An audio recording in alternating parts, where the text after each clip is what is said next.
So here it is, the list of the 12 bad foods that I don't want anyone to look at, let alone eat. Are you ready? By the way, this is the last time that you will like me. Wheat, barley, rye, oats. That's right, whole grains. Wheat, barley, rye, and oats. Bad dog, no biscuit. Oil in a bottle, fried food. Meat cooked well done.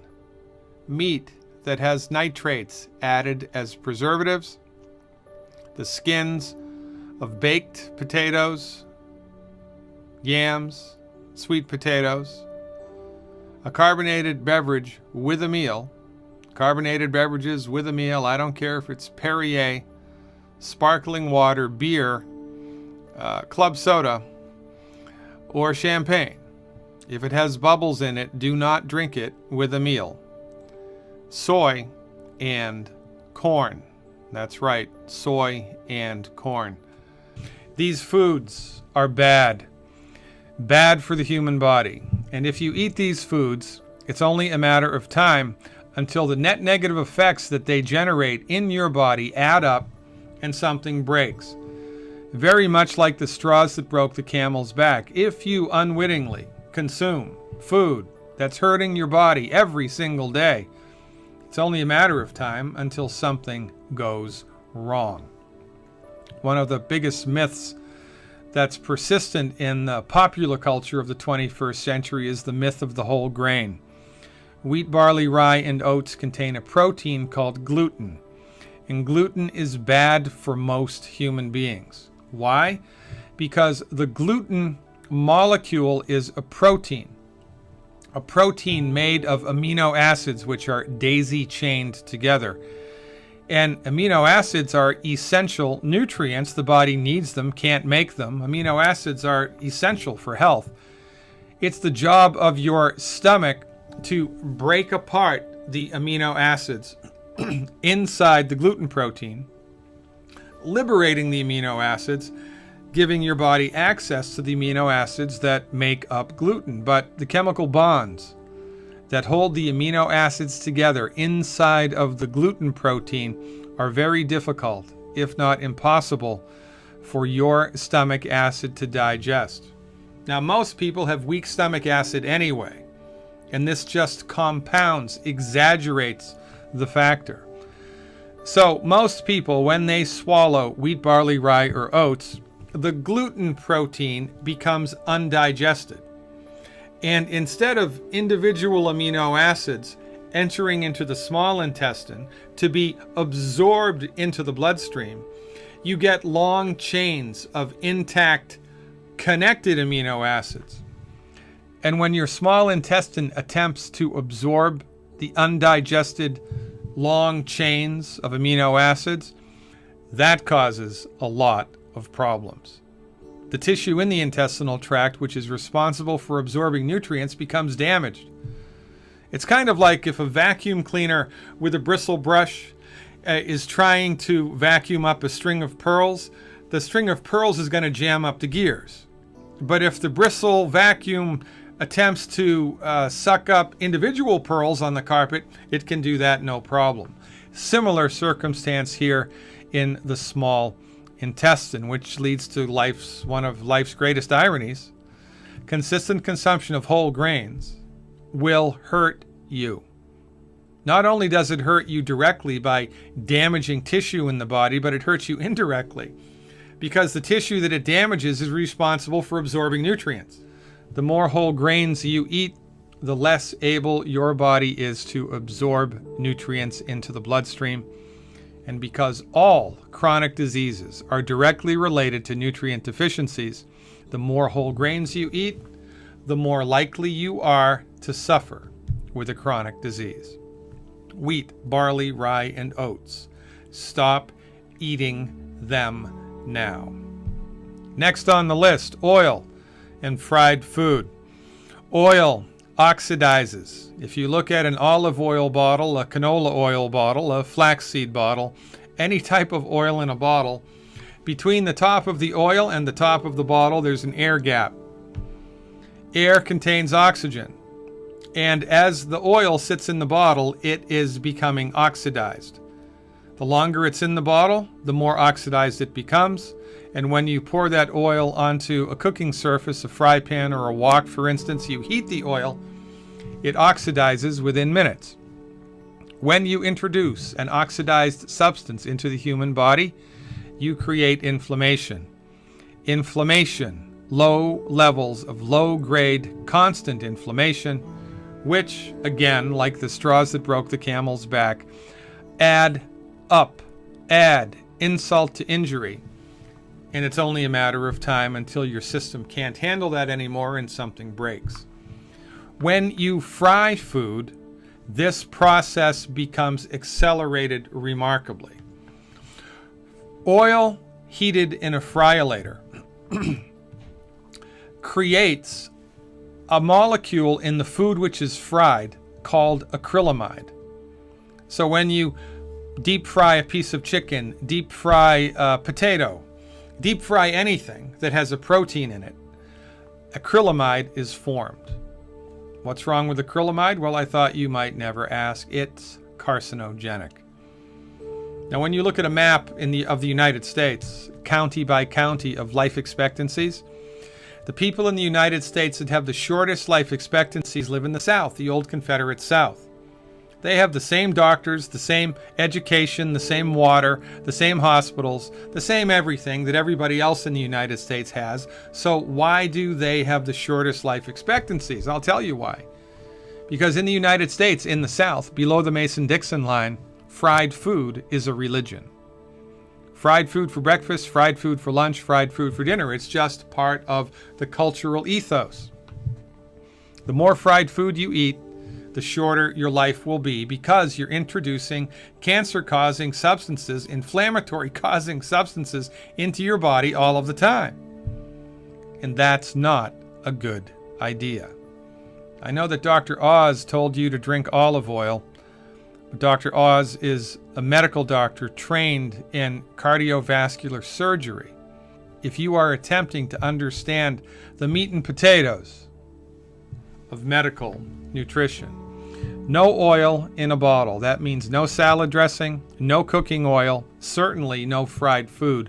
I don't even want you to be downwind of fried food. Eliminate them completely. On salads, you can use vinegar, you can use lemon juice, you can use salt and pepper. And now at health food stores, you can find salad dressing which is oil-free. And if you'd like to cook something in a fry pan, no harm, no foul, use butter or lard, not Crisco. Lard is rendered animal fat, rendered goose fat, rendered duck fat, rendered pork fat, rendered beef fat. Like the French, cook with lard, cook with butter, use salt, live long, and prosper. Next on the list, red meat cooked well done. You will read research every once in a while that relates directly the consumption of red meat to higher incidences of cancer, especially colon cancer. Well, our argument is it's not the meat. It's what's in the meat or how the meat is cooked. When you cook red meat well done, you cook it through and through, a chemical is created called a heterocyclic amine. And heterocyclic amines cause inflammation and cancer. If you cook red meat rare or medium rare, there are less heterocyclic amines. So cancer-causing substances, it only makes sense, are smart things to stay away from. If you are a meat lover, a meat eater, then cook your meat rare or medium rare. And if you use a grill, wrap it in aluminum foil, because the grill marks on the steak are not only carbon, but they're heterocyclic amines. So avoid that noise and optimize the structure and function of your body moving forward. It's not the meat, it's how it's cooked or what's in it, which leads us to the next thing on the list, meat that has nitrates added as preservatives. Deli ham, deli turkey, bacon, pepperoni, sausage. There are a lot of meats which the butcher injects nitrates into to keep the meat looking nice and red in the deli case. Only problem with nitrates, when they're heated, they turn into a chemical called a nitrosamine, which is carcinogenic. So our recommendation, avoid meat that's been injected with nitrates. This is easier than you think. If you shop at Whole Foods, all the meat that's available in a Whole Foods marketplace is nitrate free. If you have a local butcher, tell your butcher that you have an allergy to nitrates. You don't. But if your butcher thinks you're allergic to it, then he will make sure the meat that he or she sells you will be nitrate free. No nitrates, no cancer, no inflammation. Get it? Got it? Good. Next on the list, the skins of baked potatoes, yams, or sweet potatoes. You know when the skins get nice and crispy because they're twice baked or thrice baked, right? Well, the skin of the potato, when it gets crunchy and crispy like that, is loaded by virtue of the heating process with heterocyclic amines. Heterocyclic amines, now you know, cause cancer and inflammation. So if you want to eat a potato, a yam, or a sweet potato that has a crispy crust, crispy skin, don't eat the skin. You can eat the potato part, but not the skin. If you'd like to eat the skin, then you can boil the potato, yam, or sweet potato, or put them in a crock pot. When the skin is crunchy and crispy, you must not eat it.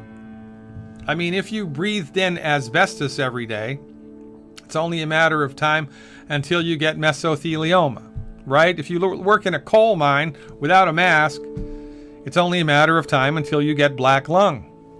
So stop eating food that's gumming up the works. Stop eating food that's hurting you. And you're going to go a long way towards supporting and promoting your body's ability to fix itself. Carbonated beverage with a meal. Why is that, Dr. Glidden? Well, the bubbles in your carbonated beverage. By the way, I don't care if it's beer, champagne, soda water, Perrier, sparkling water, ginger ale, soda pop, anything at all that has bubbles in it. The bubbles are carbon dioxide. Carbon dioxide has an interesting property. It reduces acidity. It neutralizes acids. Carbon dioxide neutralizes acids. So when you drink something with bubbles in it during a meal, you're neutralizing the stomach acid in your stomach. And this is not a good idea. In a healthy stomach, your stomach acid should be so strong that if you chopped off a finger and swallowed it, your stomach would digest it down to the bone. Your stomach is a bag of acid. The stronger the acid, the better. But when you drink a carbonated beverage immediately before or during a meal, you impede the digestive process of the stomach by neutralizing the stomach acid.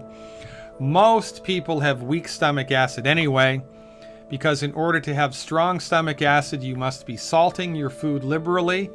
Your body needs the chloride that's in the salt to make strong hydrochloric acid. And you also need calcium in order to have the acid squirted into the stomach from the chief cells in the stomach. Chief cells make the hydrochloric acid and they squirt them out into the stomach. If you're calcium deprived, deficient in the trace mineral calcium, the introduction of hydrochloric acid into the stomach will be compromised. Now, most people have been told by their medical doctor to be on a salt-restricted diet, and most people are deficient in calcium. So most people's stomach acid is weak to begin with, and then when you pour a carbonated beverage into the stomach on top of weak acid, it's super weak, and you're not going to digest hardly anything out of your food. Soy and corn. That's right, soy and corn. These are recent additions to the list.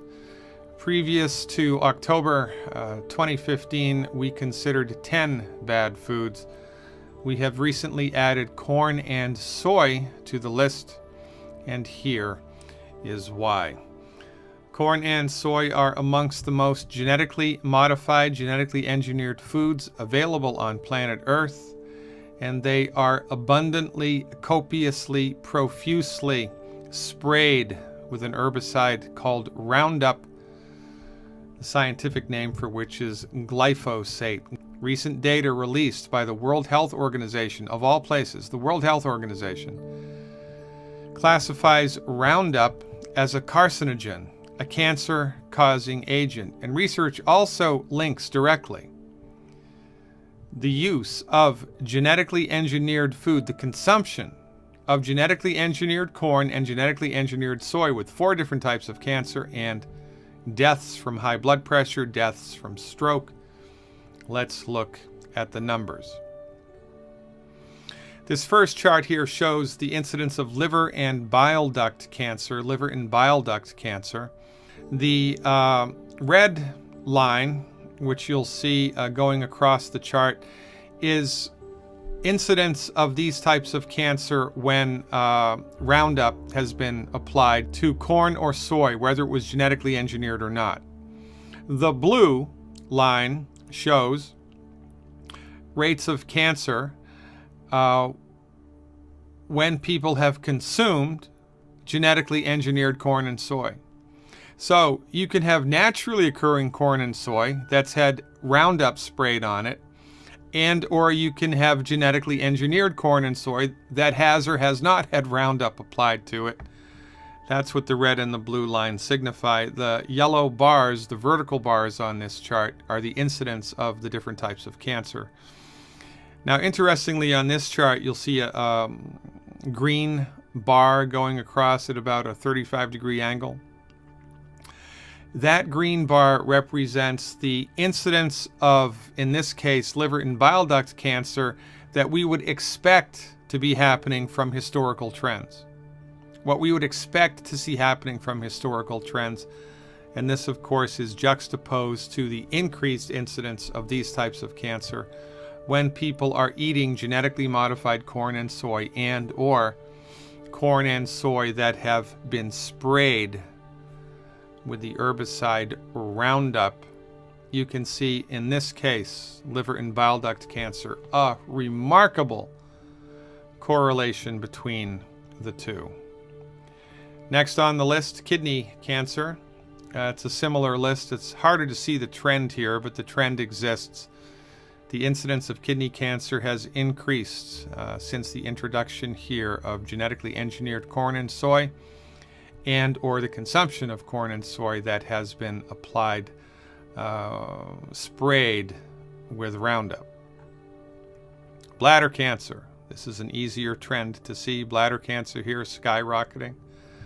Bladder cancer, that's not good. So far we have liver cancer, kidney cancer, bladder cancer. That can't be good. Thyroid cancer as well. Now this is interesting because you see the green bar here is the trend. The trend, it's a vertical trend. There wasn't really any increase in the incidence of thyroid cancer.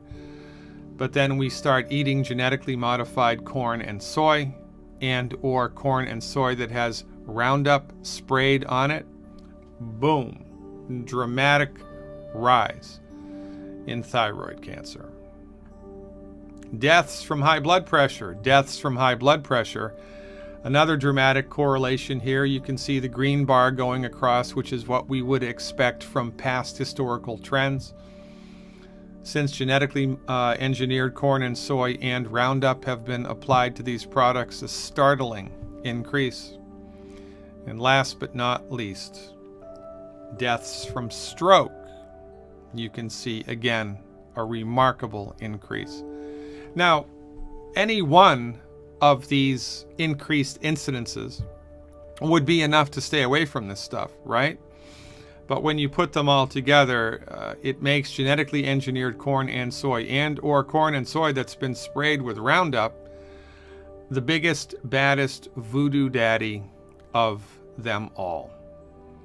Now, in the United States, believe it or not, it's not that easy to discover whether or not your corn or your soy, which is labeled organic, is actually organic. So you have to do your homework.